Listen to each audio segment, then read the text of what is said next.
Hi guys, welcome to my channel again. তো দেখো, চলে আসি নতুন একটা ভিডিও নিয়ে। তো আজকের এই ভিডিওটাতে আমরা মূলত আলোচনা করব অঙ্গনওয়াড়ি আশাকর্মী এবং চুক্তিভিত্তিক অস্থায়ী কর্মীদেরকে নিয়ে।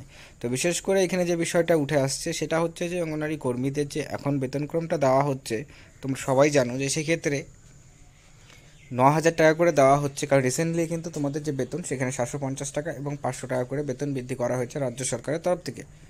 এবং তারপর থেকে কিন্তু কর্মীদের এখন একটা 9,000 টাকা করে তারা পাচ্ছেন বিল ছাড়া। ঠিক আছে, মানে নর্মাল যে অনারিয়ামটা রয়েছে সেটা এবং বিল ছাড়া তাদের এখন 9,000 টাকা করে কর্মীদেরকে দেওয়া হচ্ছে। তো সেই ক্ষেত্রে এটা কিন্তু বেড়ে 15,000 টাকা করে তোমাদের করা হবে কি না এই বিষয় নিয়ে লেটেস্ট একটা আপডেট উঠে আসছে, যেটা তোমাদের সাথে শেয়ার করব। এবং সহায়িকাদেরও কিন্তু 8,500 টাকার মতো বেতন হতে চলেছে। এখন কোন কিভাবে করে, ঠিক আছে, এই নতুন অনারিয়াম বা নতুন যে বেতনক্রম সেটা হতে চলেছে সেই বিষয়টাকে আমরা এখানে বিস্তারিতভাবে আলোচনা করব, কারণ লেটেস্ট আপডেট অনুযায়ী যেটা সকল কর্মীদেরকে কিন্তু জানা দরকার। ঠিক আছে, তো চলো সময় না করে তোমাদের দেখিয়ে দিচ্ছি যে আজকে যে আপডেটগুলো রয়েছে তার মধ্যে যে বেতনক্রম নিয়ে যে মেন উল্লেখযোগ্য যেটা সেটা কি। ঠিক আছে, তো দেখো, আর একটা বিষয় বলবো, যদি ভিডিওটা ভালো লাগে লাইক করবে, চ্যানেল থেকে চ্যানেলটিকে সাবস্ক্রাইব করবে।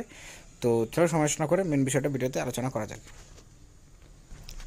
প্রথমত যে বিষয়টা সেটা হচ্ছে যে কর্মীদের যে অনারিয়াম 9,000 থেকে 15,000 টাকা, তখন তোমরা জানো যে কেন্দ্র সরকারের দ্বারা কিন্তু অনারিয়াম বৃদ্ধি করার যে বিষয়টি সেটা কিন্তু একটা গুরুত্বপূর্ণ স্টেপের রয়েছে। কারণ হচ্ছে এখানে ব্যাপারটা কি, যে রিসেন্টলি যে বাজেট পেশ করা হয়েছিল, যেটা নিয়ে আমি তোমাদের আগেও জানিয়েছি যে ইন্টেরিয়াম বাজেট মানে যে কোনো, যেটা আমি আগেও তোমাদের জানিয়েছি যে জিনিসটাকে রিপিট করার কোনো মানে হয় না।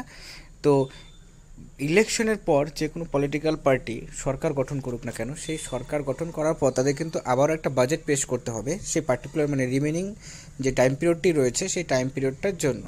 তো সেই ক্ষেত্রে আমরা দেখেছি যে ইন্টেরিয়াম বাজেটের পর পার্লামেন্টে যে মেম্বার অফ পার্লামেন্টরা রয়েছেন তারা কিন্তু বারবার একটা বিষয় নিয়ে পার্লামেন্টে কথা উঠিয়েছেন যে কর্মীদের অনারিয়ামটা বৃদ্ধি করতে হবে।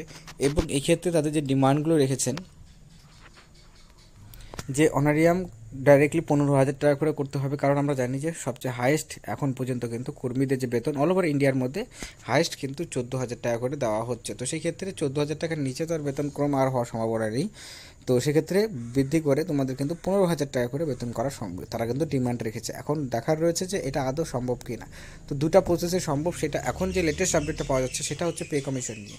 যে পে কমিশন কিন্তু বসতে পারে অঙ্গনওয়াড়ি কর্মীদের যে আইসিটি ডিপার্টমেন্ট রয়েছে সেই ডিপার্টমেন্টের মধ্যে কিন্তু পে কমিশনটাকে বসানো হতে পারে, মানে পে কমিশনের আন্ডারে আইসিডিএস ডিপার্টমেন্টকে আনা হতে পারে। তো দেখো, এই জিনিসটা একটা বিষয় আমি তোমাদেরকে বলি যে পে কমিশনটা অ্যাকচুয়ালিতে কী, যে আমরা জানি ওয়েস্ট বেঙ্গলের 6 পে কমিশন এখন রয়েছে।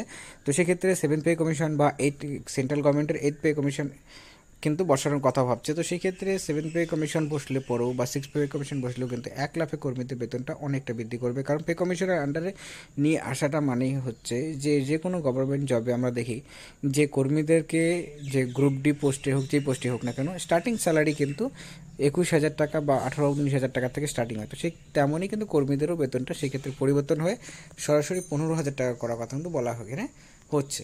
আর যাই হোক, তো এই নিয়মে কিন্তু কর্মীদের 15,000 টাকা করার সম্ভাবনা রয়েছে। এটা 2024-এর মধ্যে ইমপ্লিমেন্ট হলে 24-এর মধ্যেই কিন্তু ইমপ্লিমেন্ট হওয়ার সম্ভাবনা প্রচণ্ড।